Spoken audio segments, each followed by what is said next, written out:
Voilà, bonjour, un petit tour du jardin dans les utilisations de la bâche comme bâche de propreté. Je l'ai installée ici au pied d'une haie il y a 20 ans, recouvert de pierres pour ne pas avoir un aspect trop artificiel. Et au fil des années, on finit par oublier que la bâche est présente. Il y a quelques années, j'ai fait une pépinière pour les roses trémières, même principe.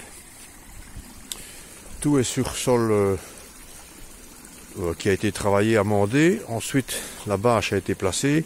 Elle reste tout le temps en place. Et les roses trémières qui sont vivaces retrouvent la possibilité de sortir chaque année. Il y a de temps en temps dans les creux, il y a un peu de dépôt de départ de végétation, mais comme il ne s'ancre pas dans le sol, il est extrêmement facile à nettoyer.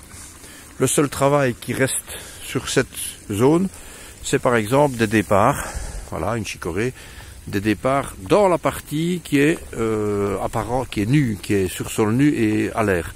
Ben, il faut bien que les roses trémières aient un endroit pour sortir. Mais sur la totalité de la surface, ça fait peut-être 5% de travail. Un jardin de plantes condimentaires et médicinales qui a été installé il y a 3 ans, ben, c'est le même principe. Ici, j'ai pas voulu cacher la bâche, j'aurais pu mettre du bois broyé, j'aurais pu mettre de la grenaille, j'aurais du lava. Mais je trouve que l'aspect n'est pas vilain. En plus, si on veut, on peut profiter du côté vert du plastique plutôt que du côté noir, ce que j'ai pas fait. Et de nouveau, on remarque qu'il n'y a aucun... Là, on est au printemps, il y a très peu de travail, si ce n'est dans les trous où se trouvait notamment le basilic qui est annuel et qui a disparu. Et en bordure.